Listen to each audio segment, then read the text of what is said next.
Hello, അപ്പം ഞാൻ വീണ്ടും ഒരു ഡിന്നർ ഐറ്റം ആയിട്ടാണ് കേട്ടോ വന്നിട്ടുള്ളത്.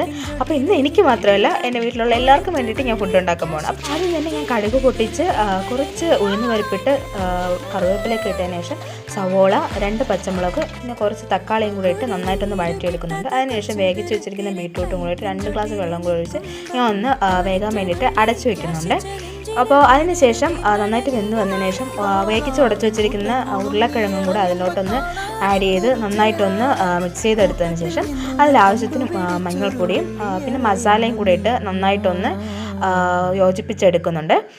അതിന് ശേഷം തന്നെ അതിൽ നന്നായിട്ടൊന്ന് കുറുകി വന്നതിന് ശേഷം ഞാൻ കുറച്ച് വെള്ളം കൂടെ ഒഴിച്ചെടുത്തിട്ടുണ്ട് കേട്ടോ. അതൊന്ന് തിക്കായതുകൊണ്ട് അതിനുശേഷം മല്ലിച്ചപ്പൊക്കെ ഇട്ട് ഞാൻ ഒന്ന് വാങ്ങി വെക്കുന്നുണ്ട്. അപ്പോൾ ഇന്നത്തെ ഫുഡ് എന്തായാലും എല്ലാവർക്കും ഇഷ്ടപ്പെട്ടിട്ടുണ്ട് കേട്ടോ. അച്ഛൻ മാത്രമാണ് സാധാരണ എനിക്ക് ഫുഡൊക്കെ ഉണ്ടാക്കുന്ന നല്ല ഒരു പോസിറ്റീവ് റിപ്ലൈ തന്നെ. ഇന്ന് അമ്മയും തന്നിട്ടുണ്ട്. അപ്പോൾ എനിക്ക് ഒരുപാട് മനസ്സും വയറും ഒരുപോലെ നിറങ്ങിയിട്ടുണ്ട്. Okay, by.